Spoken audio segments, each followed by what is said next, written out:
I do. And here we are. Here we I are. do feel very James Lipton right now. James With Lipton. I'll my- have to look up this reference. Welcome Do you everybody remember to the Deeper Into Actors Movies. Studio? No, I don't Oh, remember it's this one great. either. Oh It's my I awesome. watched God. some episodes, not this one. That's great. We should find some. Okay. We're deeper into movies. We're going deeper into movies. We like to give you our thumbs up and our thumbs down right up front, so you can save a little time and energy finding your next great flick, or staying away from some of the schlock that might be hustled in your direction out there in the world. I am Reverend Paul, and this is my sister Megan and her fiance Matt. Thank you so much, you guys, for joining us. Thank And you for having me. oh my God, it's so much fun to have you, Matt. And we're just here to shoot the shit and talk great movies. This is all born out of a tradition of just discussing, post-movie conversation and really making a bigger, much bigger deal out of it. But that's the whole spirit it's done in, just to have fun and compare notes. And tonight we've got the movie At War. How do you say the French version? En guerre. En Guerre. We're going to be taking a look at that one, and we're going to be looking at The Oath. Those are our two main ones. And thank you guys for watching these movies. And then we have a little errata out there that is like kind of a little bit left over, and that Lovers on the Bridge, Martin Scorsese movie. Wait, I watched this thing. I want credit for it. We're going to talk a little bit about it at least. I think we've got a little errata left over from our captive state situation. And I wanted to hear your thoughts on Zeph as well. Yeah. But to get us started, what are your two? I can also go first if you want me to talk about the my thumbs up and my thumbs down for the week. It's really easy for me. I mean, thumbs up, big time Yes. still. I recommended it last time. The Penguin, the series finale. So it's one season, Oh. 8 episodes. Colin Farrell completely sinks into the role. You forget it's him. I don't even know when that happens as an audience member to forget such a Wow. great star. He's Yeah. incredible. Apparently, he's not coming back for a second season, is the rumor, because Oh. it was Okay. such a taxing effort. Plus, 8 episodes of 60-minute TV is like what, 6 movies. So anyway, the season finale is Jeez. amazing. Christine Milioti, who is the co-lead with him, is Yeah. just established herself as like a serious, I think, like lead woman. It was Nice. unbelievably good. Sunday nights will not be the same anymore. I feel sad that it's over, but so happy that I got to watch it. Best I TV show I've seen in years, maybe. That second is a that. great that is a great recommendation, Megan. Excellent. Matt, It's not I anything you've been second that. watching? I think for any kind of like Batman fans, it's a bit of a tease because like they have you teetering on the edge of the Batman world, but you never get into Okay. it. It was just solely Ah. the Penguin and this newly created backstory. Obviously, the Penguins have like multiple backstories, as have all their characters. But this one, very realistic, very raw. Yeah, it was excellent. Production value is amazing. The Acting's writing's great. amazing. You were right. Matt told me, I didn't know this about Batman villains, but that they're always changing the backstory, like everybody of Ah. what the villain is. So like he kind of was going through some with me, and like I liked the pre is Todd, not Todd Haynes, no. Oh my gosh. The new Joker loved Heath Ledger, Christopher Nolan's Joker, right? Just amazing. So this Joker, or this Penguin, is one of the most complex characters I've ever seen in a. That is Yeah, like good. That's high total praise. total What? departure from, let's say, the Tim Burton Penguin, Danny DeVito. Goes far more into this guy's a gangster, very realistic.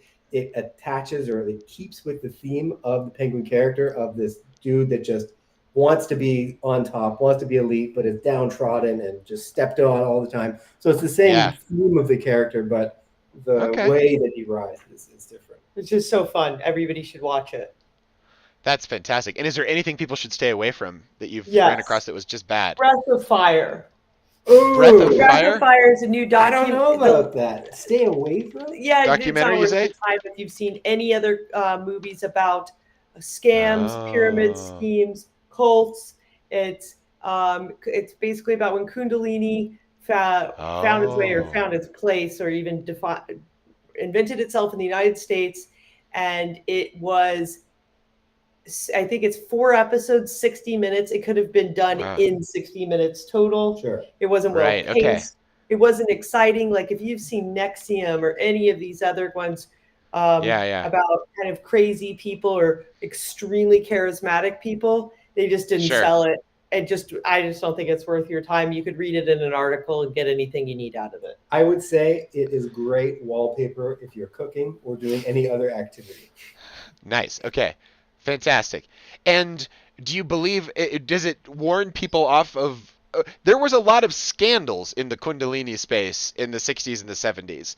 A lot of like gurus sleeping with their students and I mean one of the largest ones was the 3HO organization. This is They yeah. That's the documentary about this? So Or this is the extension of I can't remember it's not this one is Gaja, I think. Guru, I can't remember the first guy in the 70s who came over from India. He was he was like in the Indian National Guard, got a woman pregnant, and he booked it to the States. oh geez, Arrived, so and lots of everyone's like, scandals. "Oh my God, you're Indian. You must be a genius." He's like, "Yes, Right. I am." So many And like just ran with it. charlatans rode off of that racism. Yeah, That's just exactly. like painting with such a broad brush. Like, oh, they Yeah, all must be like, the I came here same. to do software development, but this is great.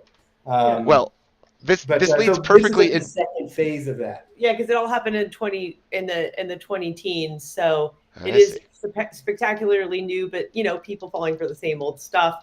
I don't know, maybe shock value is worn off on me and I just don't. I need more now, and they didn't do enough bad things, or I just felt like some of the people that were going there that were talking about it were Los Angelino types. Yeah. Enough said. Well, let me give you mine real quick. I'm going to give you this is my thumbs up for the week. The English with Emily Blunt. Have you guys seen this one? No. Okay, it's next level. It is a crazy cool story about the movement of Europeans into America and how complex that is.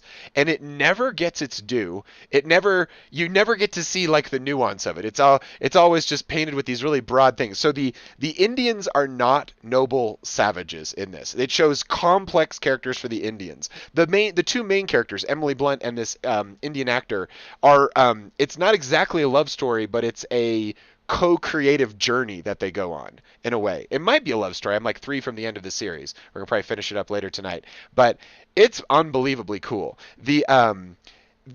It brings up a lot of facts that never get brought up when you're discussing Native American situation in America. The idea, and a couple of concepts are that the Indians were at war with each other before the Europeans came over. That was actually the problem, is that when white people, or the Europeans would move in next to Indians, there'd be all this war and they get caught up in it, and that's what escalated like the whole thing. Apocalypse goes into that, right? The whole thing starts off where things aren't going well. There's a drought. They're having intra-tribal issues. Then, and that's the whole movie. And then the sad part at the end, spoiler alert, is you see a boot on the ground coming out of the ship, and you're just like, oh my God, this guy went through all that, and now here comes like smallpox and guns. Yeah, exactly. And also at the end of it, some kind of version of the Enlightenment that leads to a judicial system and civility and like breaks the rule of monarchs of the whole situation. It's like there's some democracies in South America these days. But what's crazy is that the treatment of the English, the white people in the script and in the whole portrayal of it is they don't brush them all under one rug. You've got two white people talking about the differences between being Polish and being Austrian or Prussian in the late 1800s and why that might make a difference. You've got like Mennonites moving in that are like hyper religious and got this whole one view of things and how that's totally different than the way other people see it. It's so nuanced, and it's like the right way, I think, to dip back through history, but because you see people changing their minds and changing their allegiances like humans do, not kept in these rigid boundaries of race, essentially, which is it's very cool the way they've done it. I think they've done it in a very in integrity kind of way. Yeah. Super complex. That, you can contrast that positive with this one that you can just skip and you'll be fine. This is Megalopolis, this new Francis Ford Coppola movie. I know. Have you seen it yet? No, I was, Oh, I was you're hoping gonna all have the. to redeem it for me, because right now the way it's sitting with me, it was almost unwatchable. We didn't even make it to the Really? end, right? Yeah. Okay. Oh So here's why. no. It's about class conflict from the very fucking penthouse shot down. They're so high on their own supply of gold dust or whatever it is that when they look down at the rabble, it is caricature what they portray as like the working human or the middle class. Anybody who's ever had a square job or whatever and is in one of these groups will it's just like what are you even it's so silly. It reminds me of I know you know the movie Sofia Coppola. What was her big one with that she Oh, goes to Marie Antoinette. Tokyo? Marie Antoinette was okay for its own reasons. I I felt liked like it. that was one of her better ones. Um, Lost in Translation, where Okay. it's like, oh, I'm just an American in Tokyo with access to too much alcohol and money. It's like I can't figure out what the fuck I'm doing. It has that kind of we're just gonna float this shit kind of move. And not that there's not good acting in it, not that there aren't good characters in it. I couldn't drag Cheryl any further into it. We bailed on it. I heard that it was just in, and actually now you bring it up, it looks like this, like when you ever saw stills or Very like out of behind the touch. scenes photos, it looked cheesy, the costumes and things, like Yeah. overly theatrical. But I just heard that there was just like, it wasn't coherent in terms of story. So, That's a big missing part too. There was a lot going on there, which I was like, I didn't give it the energy to put that together on it. I'd need to give it another yeah. shot or at least finish it out. But do you guys want to do a little errata before we jump into our main situation? Yeah, let's do a Um, few minutes on each. That sounds great. Dude, okay, so the lovers under the bridge, man. The the I wanted to hear your thoughts on this, but here I've got my little run through here.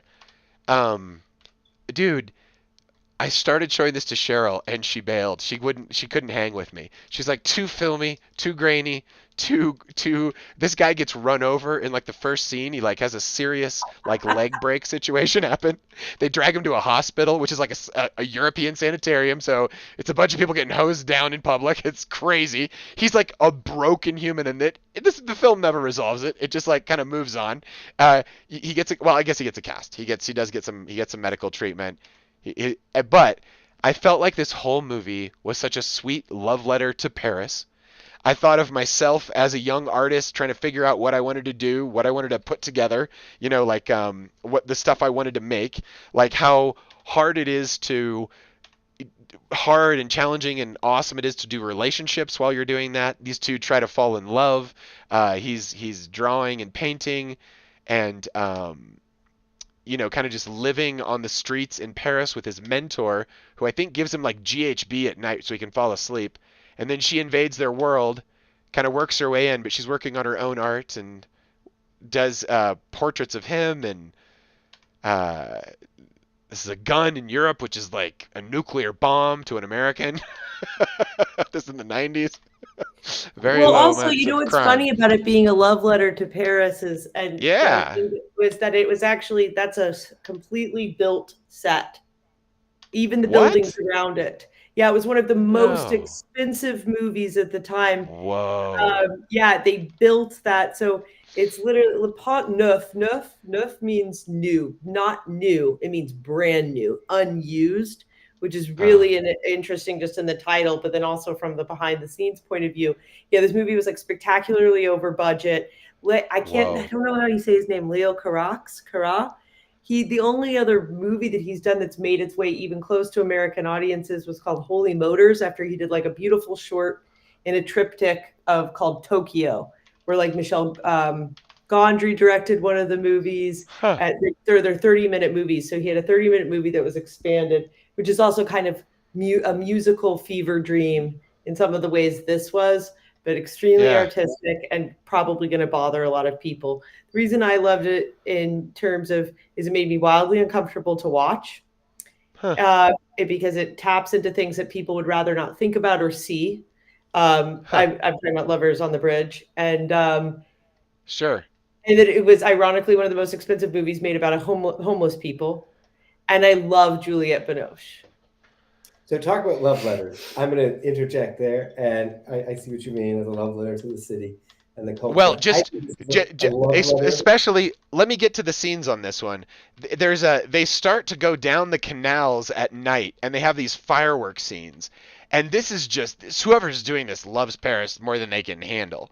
Like they have them like in the canal, like with like explosives going off like all over the place.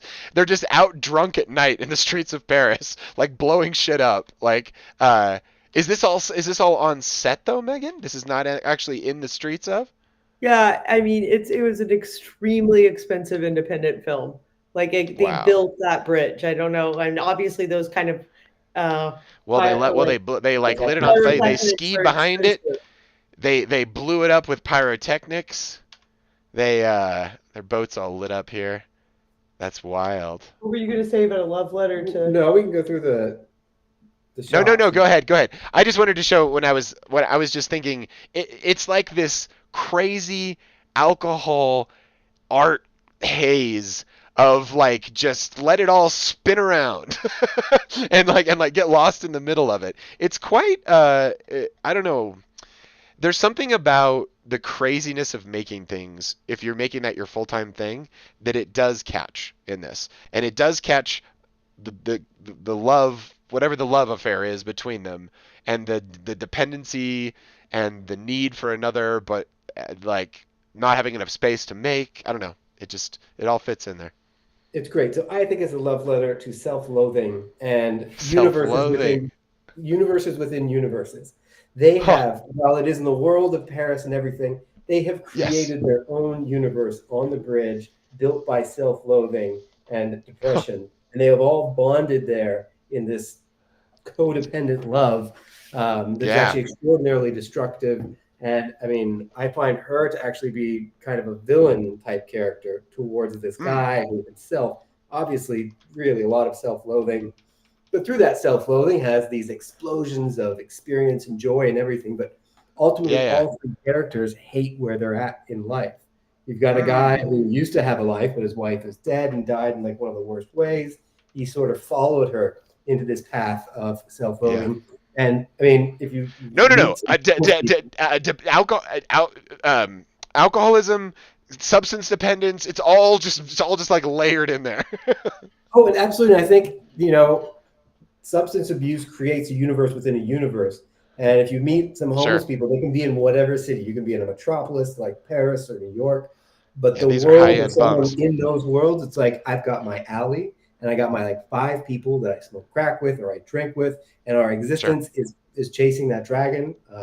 Not obviously Yeah, yeah. heroin, whatever, chasing that dragon, and we all live in this universe within a universe, and the world is moving in this tumultuous way around us, but we're in this kind of bubble, and we poke in every once in a while, but we really exist in our This sounds own. like the 90s golden times of being on the street. Now it's like, cat eat dog, like Mad Max. Like, it's like Yeah, fentanyl deaths 200,000 fentanyl deaths last year on the streets of America. It's like fucking a war zone.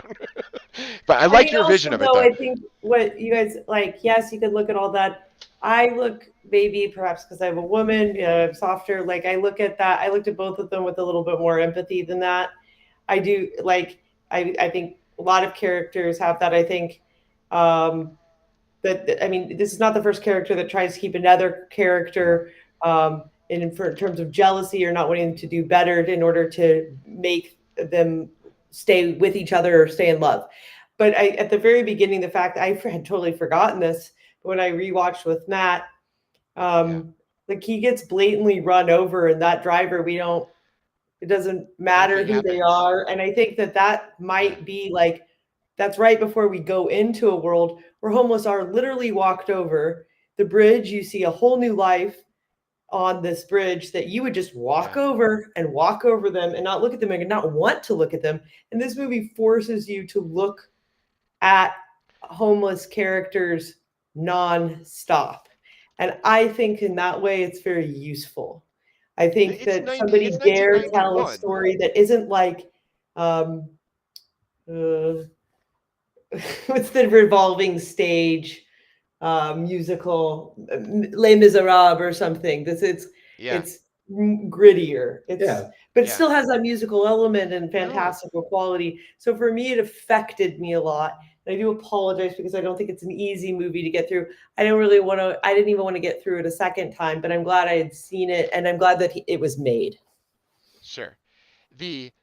It's 1991 when they make this, and they captured something. There was Train Spotting came out in the 90s, and that's about hipster heroin use in the UK, and like, oh, it's fun to be, and it's like there's fun to be just kids like this or whatever. The That movie Kids came out, and that was about like crazy abuse on the streets and stuff, which seems nostalgic now because it's so radically different now. It's like a hellscape. That's like kind of a love bubble. Well, I mean, it The wasn't a character intentionally gave another character HIV in it, basically. But yes, I agree with you. No, That no, was right. shocking then, that movie when Well, that came out. That was Harmony Korine, right? it's easier to romanticize those kinds of homeless experiences, but it is romanticization of it. I mean, the actual Yeah. experience of being Also like on the had like streets the fucking hottest sucks. actress Yeah, being like In Kids. Rosario Dawson, Yeah. and like, yeah, I mean, the Kids, everybody was also terribly good looking, like in every Harmony Korine movie. I think that was like his first one.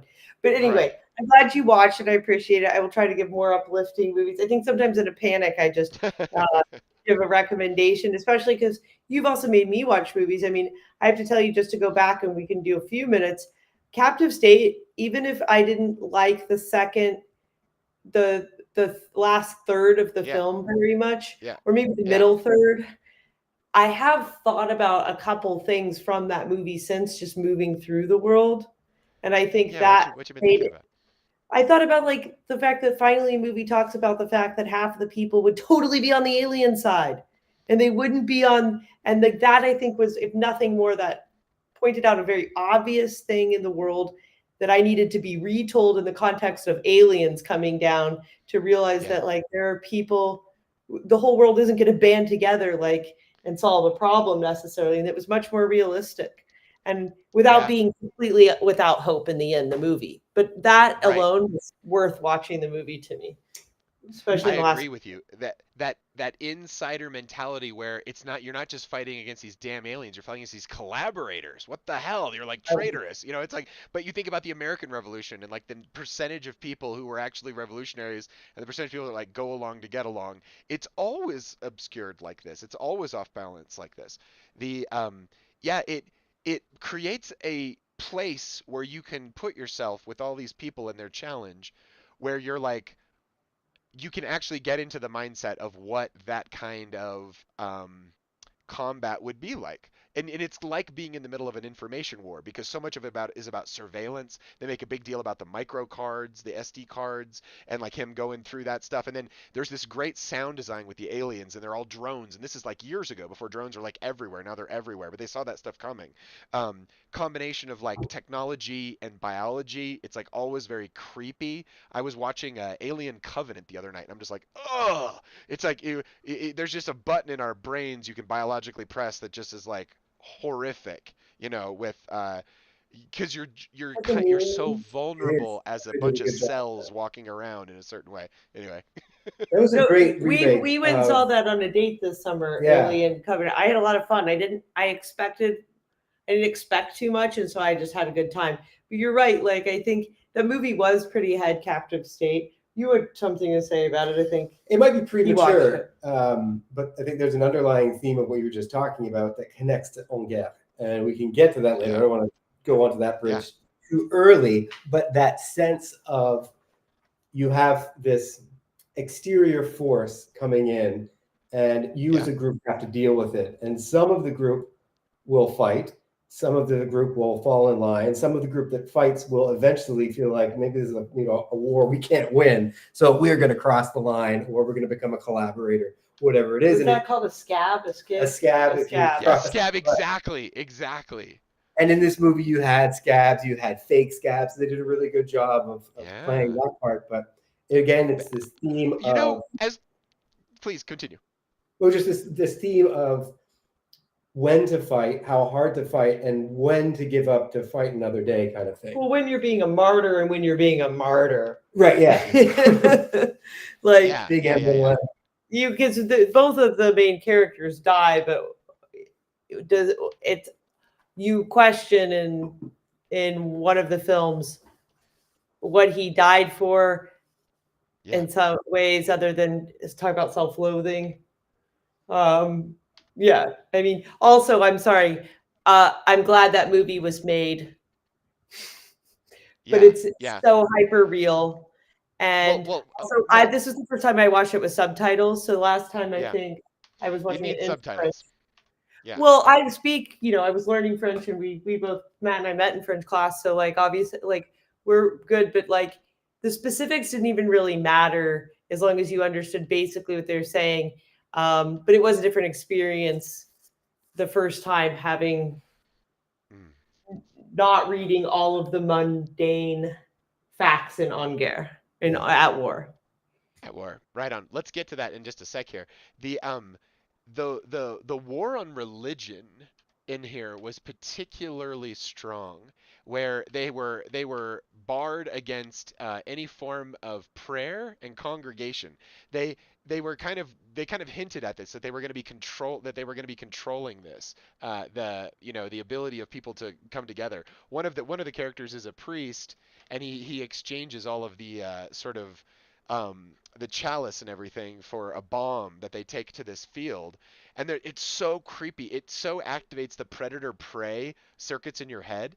Like, you've got these giant, like, shadowy things in the night that are enormous and enormously powerful. This is from an ancient time when we were hunted by cats and different kinds of things. We have these kind of primary fears of the dark because of this stuff. But That's a what great I point, because you can rule through division and fear, or you can rule Yeah, through unity and hope. Now, the yeah, hope and unity might be in a deity which is arguably existing, or yeah, a polytheistic higher group of human power. beings, Yeah, whatever it is. But they're usually driven by hope and unity rather than fear and that's division. right. And so, obviously, the I aliens think have chosen fear and division. You're talking about yes. Kamala? I Well, wasn't. well, I just want to say that the propaganda, especially down here south of, if you guys are up in Canada, down here in America, it is next level. Billion, trillion-dollar AI is just hitting everybody all the time. It's like it's a full-on psyop for every individual in our country. It's crazy. the the amount of That's why free thinking and just analyzing the stuff that comes in is so important, and that's what I love about Captive State, because Matt, to your point, it's a very complex script where you have the scabs, you have the anti-scabs, and then that's the big reveal at the end. It's like it was the humans had collaborated, and how had they collaborated? How had they come together to overcome this common inner and outer enemy? And it's a um in it But and also it how the does aliens used humans to do all of the work Yeah. on all either the side. work. Like that's why we didn't have Slaves, to dude. really even Instant see them. slaves. They just come to a meeting and they were Yeah. like, "Okay, I'm done. And now you build this and you do this." And You like, build our habitat underground. They turned out to be quite fragile, and then when exposed to our atmosphere, had no business being here because it's like a poisonous planet to them. But they wanted all this stuff, and that's where it turns at the end, where it's very hopeful, because it's saying, if there's enough people, that you don't need everyone, you just need enough to band together to get it done, to like strike the spark, the flame, and then that spreads. And then it's kind of like a little insurgency manual for modern info humans. Here's the thing: in 100 years, when they write the history of this time, the amount of energy that is being put into propaganda and into controlling the narrative in our first world is more than has ever been done in the history of the human race. nobody will talk about that, right? We talk about all the Oh, wasting it's money, impossible. You can't talk about the how water you swim poor in. people need this, but even the whole argument Matt and I were having, we weren't arguing about it. We were just discussing like Yeah. there's like these organizations that like are actually giving 5% of the donations to the cause, and then they argue, well, it's 5% more, but it's like, Well, for why the do you oh need yeah, it for, like, I'm talking about for like a charity. right. So It's like 95% absurd. goes to admin to keeping the organization alive. 5% Right, to the actually goes to, narrative. yeah. Yeah. To the narrative, and to having people have parties to cut ribbons to talk about all the good they're doing. And I think that it runs in line Oh, with that's a politics huge too. part of the money that gets given, is because people want to feel good about it. And so, yeah, they create these experiences for that. Or they need a scene to But go politics just did that. I mean, Matt was so shocked. Sorry to get political about it, but we're going to anyway with the oath. The fact that you were talking about how Matt was blown away that the Democratic Party could be in debt after Yeah. he's like, wait, what do you mean Dude, a campaign can be in debt? the Democratic Party spent that money on votes. They buy blocks of humans. They're like, Taylor Swift, what does your block of human cost? Oprah, what does your block of humans cost? They sell their audience like an advertising medium, and it's for political ends, and that is where that money goes. A huge percentage of it goes to buying groups. It's insanity. Very Like, true. And I think that's fine. But We're I was just- a little surprised that, maybe they threw one too many events and didn't pay the The venue. bill. Yeah. They didn't And pay now their you're bills. incredibly in debt. It's one thing to be like, all right, I'm going to spend X amount right. on this influencer because they're It going to shows they cash should not be trusted. 500 I mean, million. really, the amount of debt that has been generated in America is like 36 trillion now. It's just the interest on the debt is higher than we spend on the world's largest military. That's Our sister, It's unsustainable. It's gone too far. It's our broken sister in a brought way that that's crazy down here. Yeah. up. No, my sister. No, Jennifer it's was like, it was probably a good thing they didn't get into office with if they couldn't even run in a budget sensitive campaign. I mean, it Right. is extremely weird to me.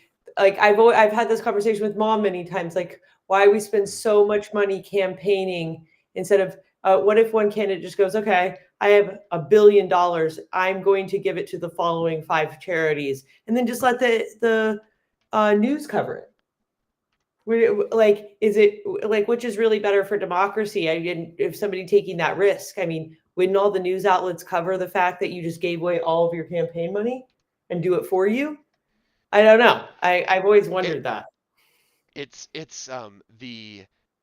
It's really crazy down here. I don't know if you guys have been watching what's going on, but like America You just can't authorized, miss it. yeah, they just authorized Ukraine to use long-range missiles in Russia, and Russia amended their constitution like last week that said, hey, if any country brings that kind of war into our borders, we're going to have to respond nuclearly. Like you are attacking us. Um, People think that Putin is like the only power over there, so you can like diss this one guy and you're fine. He's part of this like complicated environment over there, and there's lots of hardliners that are like push the button, and he keeps that stuff under control unless we give him a reason to lose that fight with like by sending crazy missiles in from across from Ukraine. So they're in a lame duck session. Biden is senile, should be replaced under the 23rd Amendment, 25th Amendment, whatever that is, like immediately, because whoever's pulling these strings is literally just like twerking, like twiddling World War III into existence, which is like they. That's just it's insanity that we would ever be this close or My even theory is the flirting with doing this Democrats kind of think. stuff. My theory is the Democrats think that because the Republicans are coming in, that Putin will be like, okay, it's just be a couple months of this, and that they're just trying to go for a PR campaign despite the risks to show, look, we finally are like, because the timing seems so curious So to me to wait irresponsible. till now to do it. Yeah. If you're going to do it, why didn't you do it at the beginning at all? Like, why They're doing now? it now because they know Trump is going to shut down the party, and they're like, "We Right, want a but they're just war. trying We to want a look good war." to That's American insanity. people. I think Well, they're just trying to look good to like their constituents, which is insane to use I think national they're a security. runaway. I think they're a runaway group within the government that has no accountability because no one knows who they are. They're running stuff behind the scenes. They're not accountable to Congress. The executive branch is not allowed in America to. Oh, wait. We got this. They got to pull this back over here. We had Sorry. connection. No problem. No problem. Well, okay. So I'll just say this for our audience: the executive branch in America is not allowed to go out and pick war fights with other people. You have to go to Congress and you have to say we would like a vote on a war, and you have to have a war resolution. And you're supposed to go to war like that. They are whatever the deep state, the powers that be, the CIA, all this stuff.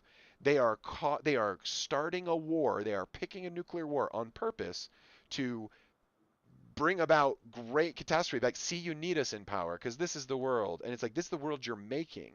This isn't you. Do you This think could that they're essentially laying a trap for the next administration that is so they're gonna. It, unsolvable that they'll be like, look, society, you're bring us committed. back You're to 4 committed. years. They're going to war with Russia illegally because in America you have to go to the Congress to get approval to go to war. There is no reason to go to war with Russia. We were working with them for 20 plus years after the Cold War fell, after the Berlin Wall fell, and now they're just like throwing that all out because they want this they want this conflict. They want NATO to survive. Trump's going to shut down NATO. Trump's going to shut down all of this stuff and be like, we're not going to use war as a foreign tool of diplomacy. He doesn't want to. It's insanity because it escalates so quickly in every model, and it's only the people that live in the deepest bunkers that believe they can survive this, and they're wrong. I don't know that that's totally true in the sense that I do think the Republican administration or the one that's about to come in would use, I mean, they are open about saying we're going to use a strategy of peace through strength, which is Right, basically right. saying, like, if you don't act peacefully with each other, we'll Yeah. kill you. So it's Well, like, we don't want to go to war. We're not war people. As long as you do what I say and everyone's cool, we won't have to go to war. Wink, all wink. right. So, I mean, in a There. sense, that's kind of At like, the same time, though, Barry Weiss, she had a really thoughtful interview with Peter Thiel the other day on the Free Yeah. Press podcast. And there was a point where she asked the question much more eloquently than I'll say it now. She's like, the fact that anybody who it doesn't make what she is scared of on a little bit on the conservative side or the right is that questioning military muscularity and dominance of the United States, overly questioning that and thinking that we just need to pull back and be just nationalistic can also create a vacuum and somebody will step in. And to be nervous about that slightly does not make you a warmonger or a neocrat in her Yeah. words. So I think Yeah. that's a really good point. it's a very good point. More like the precipice of old world order from World War II to now, to this new rising world order of the BRICS nations and everything binding together. Obviously, they're not totally unified. They are unified in the sense that they don't want to be under the sort of boot or control China of and India hate each other. Well, they totally hate each other. That's what I'm saying. They're not unified. They're unified in the sense that they don't want to be sort of controlled economically and geopolitically by the old West, the Western Europe, United States, Or the Canada, enemy whatever. of my enemy is my friend. Right, exactly. So they're connected, unified through that kind of not hatred, but let's say just we don't want that anymore. But they themselves all kind of want to do their own thing. So you talk about a power vacuum, you're probably going to release a bunch of different power vacuums within the Middle East, between Russia and some of its neighbors, China, some of its neighbors, and kind of let them do what they're going to do, which likely will lead to more conflict. Yeah. But I mean, I don't really have a. It's hard to. Well, it's not hard to have a position. Those are two very different philosophies.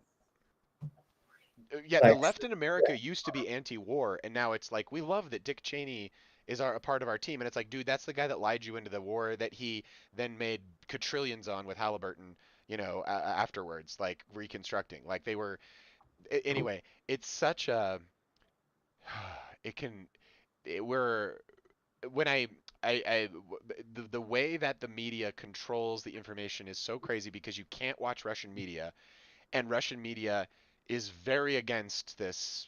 There's people in Russia. It's a complex place. There's people that are pro let's nuke America. There's people that are like, no, we're not going to war with America. It's like we should befriend and not go to war to America people. And like it's insanity.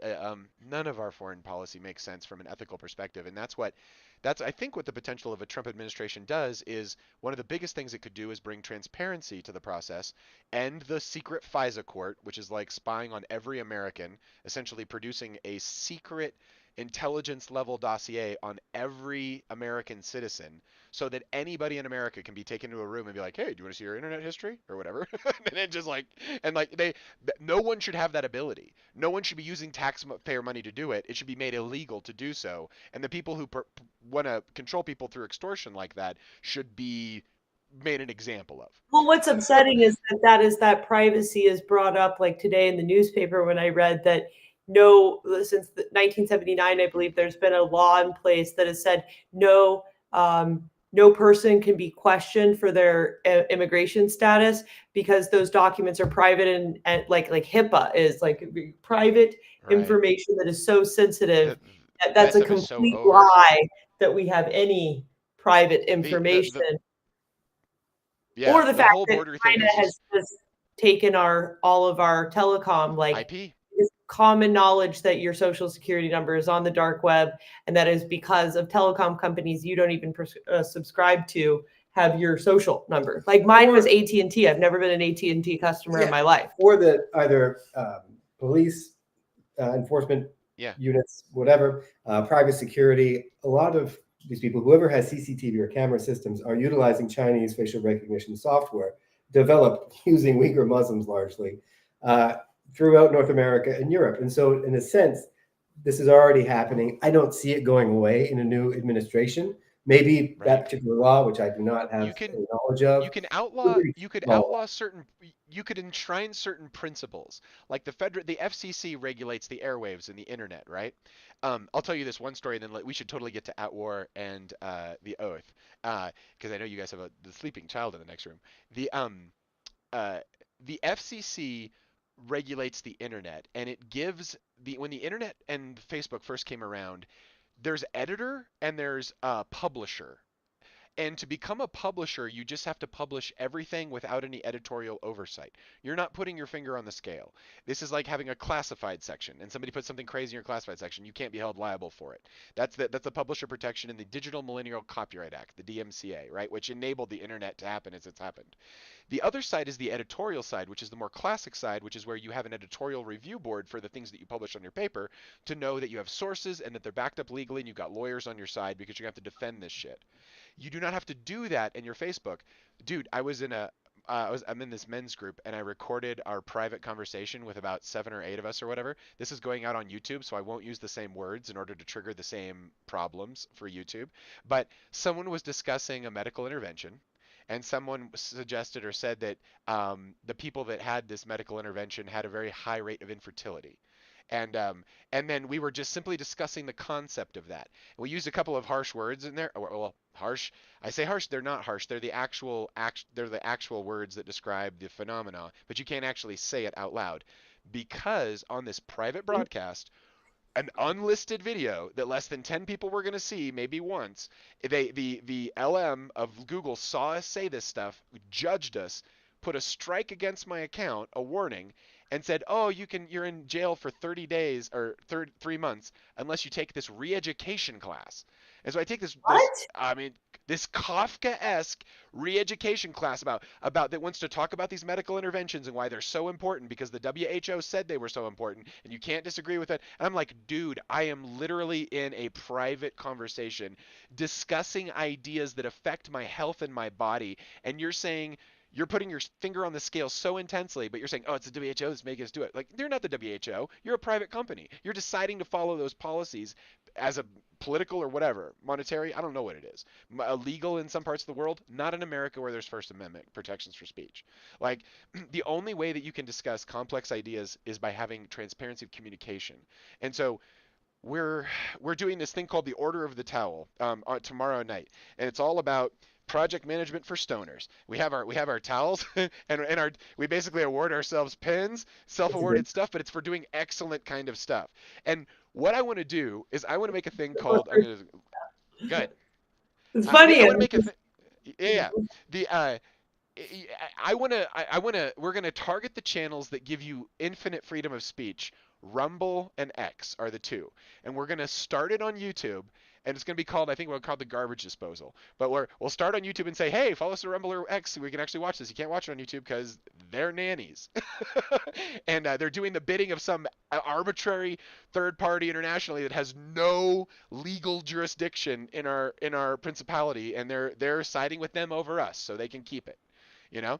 And the chilling effect, I can't even tell you. I've read a lot of books. I've written a lot of papers. I've had over 1,000 students I've sent out into the world to learn with IT skills to do stuff. It's like I've done a lot of stuff for the mind, and it is still chilling AF to go through their re-education program and think like, oh, they're listening to every word, so you got to like modify your speech continuously. It's Kafka-esque, dude. And it should be illegal. They should lose their publisher protections and just get sued like Narnia. I would be not do well in a room based off my Google's history. Because like there's people that like don't look things up, I've Sure. never been one of those people. So I look Sure. up every single question I have Right. forever, and like Have it you heard just about the CIA works. takeover of Wikipedia? Did you hear about I this? mean, you'd probably try to take away my child. You'd probably put me in jail for wannabe terrorism, or definitely if you took my text messages, you'd think I was a racist, xenophobic, homophobic, like person because I use a lot of Totally. sarcasm. I'm very curious about what people say, so I look up the things. It wouldn't be Sure. good. And if Right. anybody listened to what me and Matt were saying on Given night. any given night, just because we talk, I there's love it. one thing I love about our family, and that I really found in Matt is there is no topic that's off the table.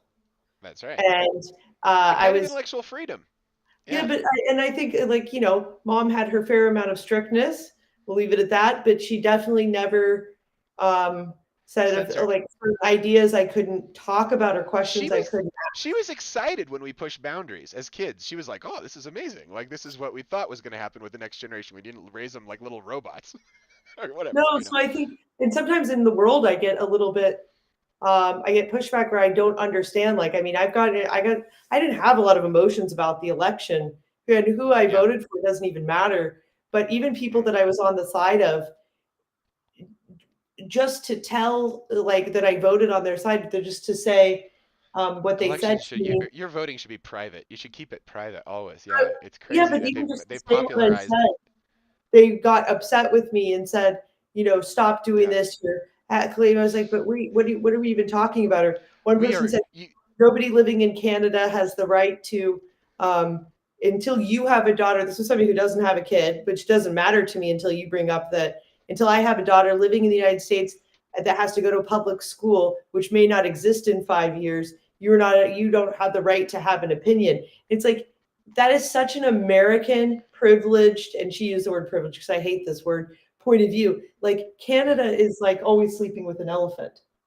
Of course, they care about what's going on in the United States and they're directly affected. Everybody in the The world is bond market affected. just cut everybody $1.5 is. billion from the Quebecois healthcare system. The Yeah. American bond market is affecting directly already the financing of healthcare in this province. Everything is based on the dollar, So, with yeah, the amount of energy that America is poised to turn the tap on, it will be the number one exporter of energy within like 2 years, which will make it one of the most wealthy nations in the history of the planet simply by what the virtue of what it's pulling out of the ground. It's got a multiple of Saudi Arabian oil in there. What are we doing in the Middle East? What are we doing? We've got it under our own feet. Um, But yeah, but you point to a greater evil there, Megan, which is to judge the people for the system that they're in, which is the same kind of mentality that Osama bin Laden used in his letter to America in like 2002. He's like, listen, your country does amazingly gross stuff, so we're gonna hold you accountable, and that's not right. Morally, that's not right. But war kills 70% women and children. So if you're like, yay, war, what you're saying is, here's 10 people, 7 of them have to be women and kids. That is gross on any level. It is the absolute to be avoided at all costs. Innocence being murdered for your whatever is not as important as these people living. Like, so it's very disappointing. Well, let's put it this way. I think that there was an anti-war thread in what Trump was saying when he was running that was a lot, like 80+% of Americans are like pro let's get out of wars. That's 80%. yeah. Why are we in any wars? What does 80% mean in America? Like, and so it's like taking control and be like, stop it. And so yeah, that they're forcing a crazy nuclear war at the buzzer is the worst form of traitorism I could imagine. Like it is just like you're getting the rest of us involved in your nonsense for what? So that we learn that we need you to what? Cause these problems? You are the problem. Like, Yeah, not to mention, crazy. like, I always thought Russia was our fun adversary for a while. Hey, Like, we've been collaborating for 20 years. They wanted to join NATO under Bill Clinton. we have a lot more in common, like, than we do, like, at least culturally, than many other countries. The Russians are still from the East. I think, anyway, it's too bad. It's definitely too bad. I definitely like Russians. yeah. You know, As there's some very all the serious ones people. I've met. Let's go to war. Let's go at war. Yeah, Okay, I so think you what said did something I got? excellent. I got some Actually, questions for you. I got some questions for you for this one, but I'm also interested in your thoughts and feelings about this movie. Shoot. Well, okay. Number one, I like to have know as little about a movie as possible. I never watch the previews if possible. I just jump right into it. Just like the skip all the opening shit. Let's go. Let's get what the artist vision of it. I thought it was a real documentary until the acting got a little painting outside the lines towards the end, and I was like, dude, this main leading man, that's an actor. Like, there are no French men that are doing what this dude is doing. And I was like, so I started thinking about that. I was like, what are they doing with this movie? They were lionizing this one strong guy who wasn't gonna listen. Fuck you, get out of here. We're gonna. And I'm just the only thing as an American watching this. I'm like, oh, they're just not used to like capitalism. Like the idea that there's a political level to if you open or close a plant is hilarious to me. Like I'm like, you ever worked at a Best Buy? Like that you are a serf, dude.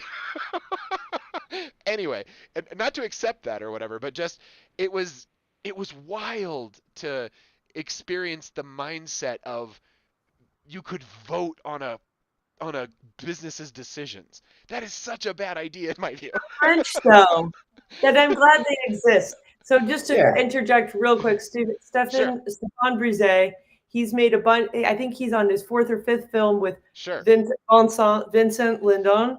He is Okay. honestly one of my favorite actors ever. Oh, I think he's nice. phenomenal. I'll watch anything he's in. Um, The main dude. yeah, he's just. But Nice. this guy, so he made these movies. These started coming out. Guerre, I believe, was the third film in like a triptych that he made. One was called Oh. Measure of a Man, and Okay. another one was called it's French. The Hours in Springtime, basically, is the translation. But they were all about the Gilets jaunes. So the working class, kind of Rust Belt type Yeah. person in France. And of course, Yeah.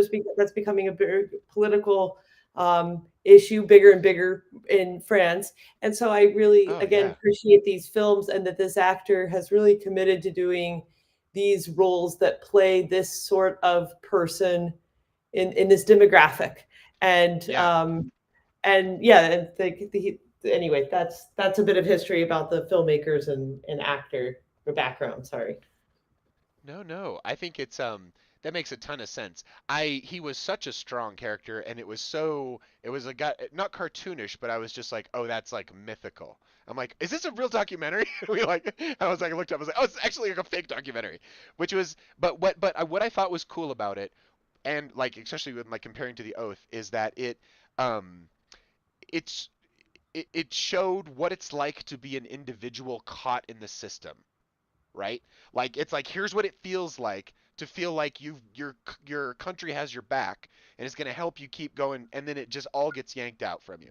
And the it was so disgusting how they couldn't talk to the owners because they were owned by some kind of conglomerate. That got me as a worker. I was like, oh, that's horrible. Like you can't even find management. You have to make an appointment and they won't deign to let you into the room with them. I was like, what class is BS is this? Burn it down. Like I was like totally like let's go. Like I was like you ask for labor from us, but you can't be bothered to listen to what we're saying. You will not exist. Like, are you joking? Like, it's so crazy. But But clearly they did, and they continued to.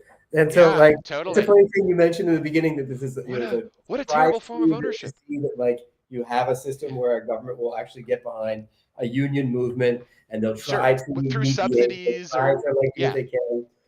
get a But like tax break or something.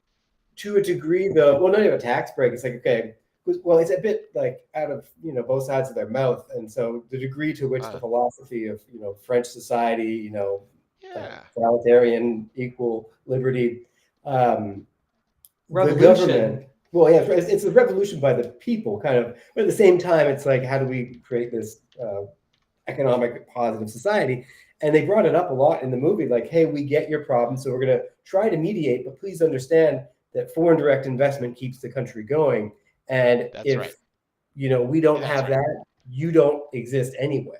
And so while The amount of energy it the amount of energy it takes to convince a group of people to put their money on the line and invest in a set of management to make a profit from something is I watch it all the time at work, and it's insane how much energy that takes, and how easy it is to spook it, and how easy it is to not make it awesome. Like there's a significant amount that goes into that. And so yeah, so if I've got money and I'm like, which place am I going to put it in? To go to a place where it's like, oh, these workers have insane protections and I can go to anywhere else, that's easy math. And that's terrible, but that's what globalism is. Oh, for sure. And it's a problem of, I mean, I think globalism could be a beautiful, I'm an idealist with globalism, but right now it basically like, how can we find next to slave labor to have the cheapest goods created? That's kind of the system we've had since the 80s. And it's a problem. It's a huge problem. And obviously, also endless seeking, endless growth. Right. So the return to shareholders, return to stockholders, CEOs bloated. Like by this definition, like the purpose of money. This company, but the CEO continued to get more money because they make these kinds of decisions, but they're not having creative solutions that make them a good CEO. They're just finding the next dusty corner to go find in the world where somebody will work for next to nothing. In this case, it was Romania. But we've done that. We just go to a new country all the time, and you're seeing the effects of how it's eroding culture and creating. I would wonder what the cost is from the Rust Belt people being out of money. And I'm not just talking about an unemployment, healthcare, and other things. I'm talking long-term real costs that are very economic as well. I don't even know how you calculate that. You're seeing record levels of deaths in America and record levels of lack of health and all this. I mean, there is a cost to it. It's paid by the people. It's almost like the purpose of a dollar amount in a bank account is to become larger, not to be stable, not to just enjoy the universe. What's a flower doing? It's, making sugar, it's like participating in the greater environment. That's not what a fucking the worship of money does, right? That bottom line thinking is so prevalent, and it has no soul, and so of course it produces soulless shit. From an artistic perspective. Like, what do you guys think of like Doge and like the Lex Friedman podcast? Did you catch the Lex Friedman podcast, Meg, with the guy from Venezuela on it? I definitely know the All In podcast, right? It's All In. This is a Lex Friedman just released. A day or Mom and Dad watch it. For sure. I did not catch this episode you're talking about. Pretty much the only person I've been listening to long form lately is Sam Harris or Barry Weiss. Those are my two.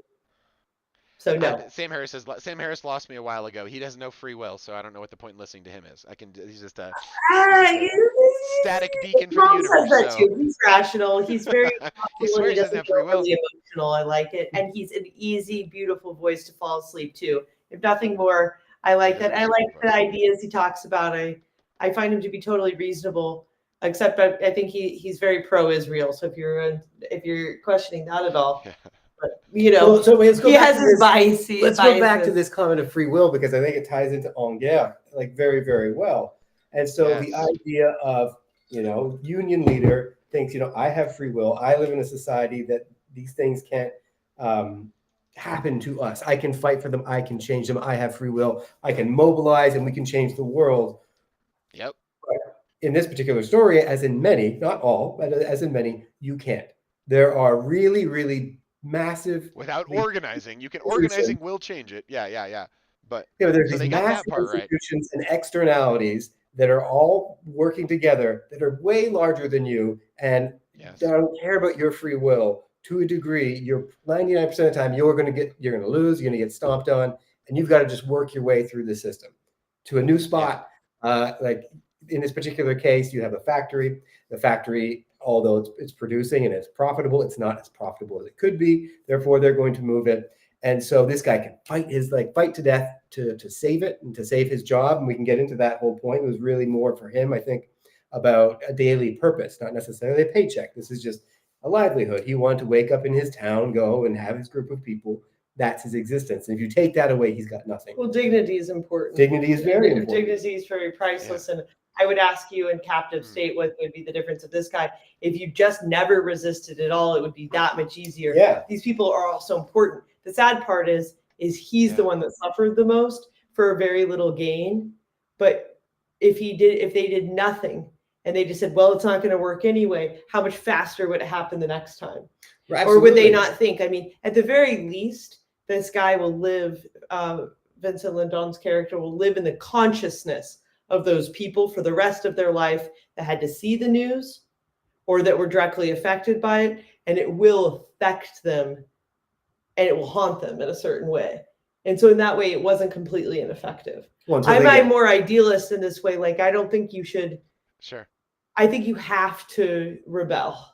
I agree. I'm 100% for rebellion. I think in this particular movie, the guy had a strategy, and to the point of captive state, the strategy relied on unity, and the unity fell apart. And so, like, for example, and it seemed like they started to do this, if, for example, hypothetically, they got together all of the other manufacturing subsidiaries of, it was Penke, the German conglomerate. Dimke. If they had gotten all of the factories together and said, you know what, no, this is wrong, we're going to stand up. It's not just a union within one factory and one subsidiary. If you kind of unionize all the factories, that probably would have worked. And they didn't really go there. So it was a poor strategy, or maybe it was a good strategy, but it was not executed properly because the unions within this one particular factory fell apart. And when they fell apart, there was no beating the Goliath anymore. He was done. You're right. You make sense to me. Yeah. It's the whole runaround to like export to China and to export to Mexico, of the 90s. That whole thing failed. It undermined unions, and that did not have a positive. That stripped the middle class in America. That had a very negative effect on the center, and that's the side those are the people that just voted for Trump. What do you guys? I love what you're saying. I love what you're saying, Megan, about dignity. It's actually very important in both captive state and on Guerre. What do you guys think about Doge and and this whole like reset with Elon? I mean, I'm excited about some of it. I think I like to see more transparency. I hope these will be the people to do it. Matt brought up a good point actually too, when you were talking about how he tends to cut. How is Twitter running really well? Other than the fact that we have free speech, I don't know the answer to this question. Genuine question. Sure. Or is cutting all of those? How many people need to be cut? From where? Can you cut it like a corporation, a government? Some regulations are good, others are not. Sure. Also, the fabric of institutions is very important. Just because there's something wrong with them, terribly wrong, doesn't mean they should all go out the door. Even like the CIA, for example, we are way behind from China's version of CIA. So I'm hopeful, cautiously optimistic. Yeah. They're allegedly creating dossiers they're infiltrating all the porn sites, and they're creating dossiers on everybody. And I don't love the idea of my fellow Americans getting porn out sites? to dry. Yeah, they've infiltrated all of the major ones. IP tracking. What's going to be? What are you going to find from a porn site? That everybody's a little bit of a pervert? I mean, that would actually free the world. That insight would free the world, and people would get. You could say, but no. The amount of blackmail, sort of rigging of our politics, it's just like the bread and butter of the deep state. Release like, the Epstein why are we paying for that? Let's start with that one. I mean, why do we have to go to porn sites? Porn sites is making the every person guilty. Wait, Doge is gonna look at all. I mean, does Elon not look at porn? What is this? This is confusing. No. I don't think it's an anti-sex thing. I don't think it's that. And like sort of follow them. But those servers, now this is an IT question. I thought all the porn servers were here in Montreal. They are. So is that data something that is accessible from how does that work, guys? Oh, the arm of the NSA with the 5 eyes is infinite. Like anything that's being recorded in a computer system is going to be shuffled back to several locations on the Earth, but each of the 5 eyes has their own data repositories, and they share data. Even incognito mode. Yes, because what's being recorded. Okay, what that is. Okay, so in incognito mode means that your browser isn't remembering anything, so there's no record in your house. But at your ISP, there's a record that's that's hoovered up. The entire of internet traffic is hoovered up. That was what the Snowden releases were. They were all about Prism, which was about taking optical lines and duplicating them, so you copy all data coming in and out of a country, 100%, like It'd be really wholesale funny if you collection. just showed it to a family. So you just sent it Matt, and Matt's like, that You know one's what's gonna yours, happen? that one's My prediction mine. in some of my better edible moments, I've sort of seen the future on this, and it goes like this. The year is 2037, and Motimbe, grew up in a dirt village, decided to like break into like the NSA server in Utah and essentially released like the P tape. And the P tape is a like 97 million hour video of every human on the planet that's ever taken a leak in the room with a phone. That is all there. Not to mention intercourse or whatever else. Baby making. It's all there. And so Motimbe can just like if it's recorded like that, it can be leaked. And that'll be a real problem at some point. But it'll be a crazy day. It's hilarious. I love that. I want to watch. I'm Sounds going to. boring. I I'm want to going to watch. rope That's in, great. I'm going to rope in a movie theme to tie into this question of who is Yes. watching Watchmen. So Yeah. to a degree, I am all for audits of any body, Mhm. any government system, corporation, religion, whatever it is, because people are not necessarily inherently greedy, but we tend towards, especially in large organizations, doing greedy, corrupt, self-interested kind of things. We're not Sure. exactly the most egalitarian people in the world or species.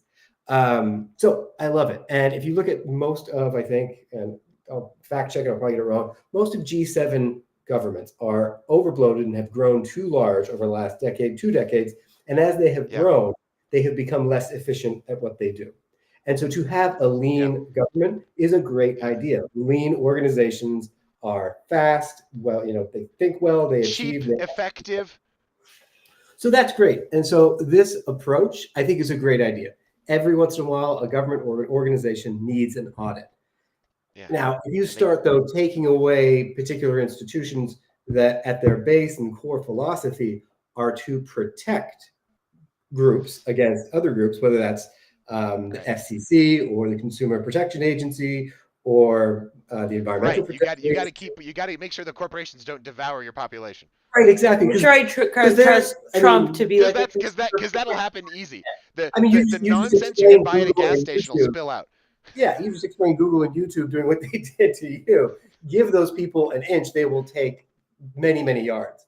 And Yeah, yeah. so we do need watchmen, and we should have faith in our watchmen. But it's a very difficult system because it's Right. almost like this perpetual and endless like need for Sure. watchers.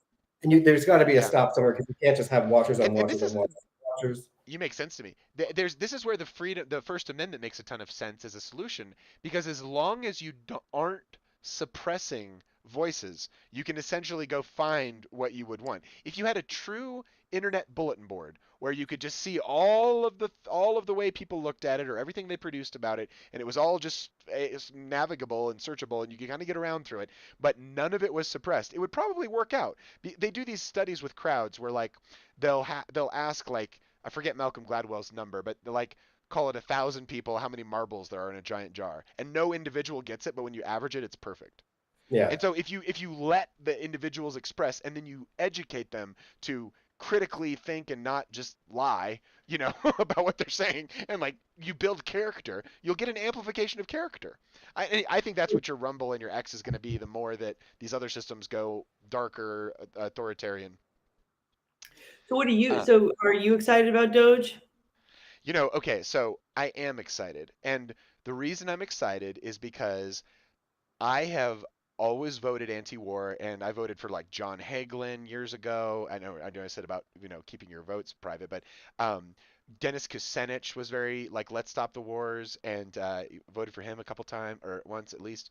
Um, there hasn't been an option to be like, no, no, no, no, no, no, no. Let's actually use the force for good. And I know it's not perfect, and I know there's a ton of controversy around it, but the sending Tulsi just to get Tulsi Gabbard in there, oh my God, she was on watch list last month getting followed around by feds, and now she's in charge, or could be potentially in charge of national intelligence, which is all of that nonsense. If there's ever anyone who can clean up, that'd be great. RFK, I mean, there's debates about whether it'll be good or bad. He wants to respect the freedom of it, but you can have the choice to eat a Cheeto if you wanted to, but to get the nonsense out of the food would be unbelievable. I've got friends in the agricultural industry that just love that they're going to get the right labeling for what they're really doing, and you can't like grow meat in Brazil and it's American made. It's not. It's like they've struggled with this for years, and I love what he said, all in. I love what he said on his acceptance speech. He said, "My whole campaign has been about promises. It's going to be promises made, promises kept." Dude, if he makes good on 10% of that shit, it's going to be great. But like a Doge, if you watch a little X and see what Elon Musk has been posting, he's been posting old Milton Friedman videos, which the left used to love. Like the whole, he's a very logical dude, and all in, the government of the United States is the largest corporate entity that's ever existed. You ever seen that movie, The Corporation, or Corporation 2?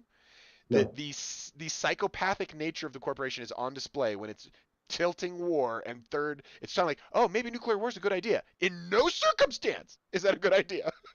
That's a 0% circumstance. Like, it's so crazy. There's like, it's clearly the psychopathic activity of the corporation is on display with that kind of nonsense, big time. I'm super excited. Like I had my issues with RFK. Yeah, I think that he, though, like just the whole idea. Jack sent a post the other day from X. Like I said, he is my X feed. So he felt like I don't run through it. I haven't built a great feed. yeah, Um, yeah. I was being really critical of China a while ago, and then my WeChat stopped working and everything, so I deleted it seriously, and I couldn't talk to No, no, like one of no. my friends There. that lives in China. So I deleted my Not that X, we're not doing the same thing. I deleted my Twitter, and then I restarted, and I never really got back into building it.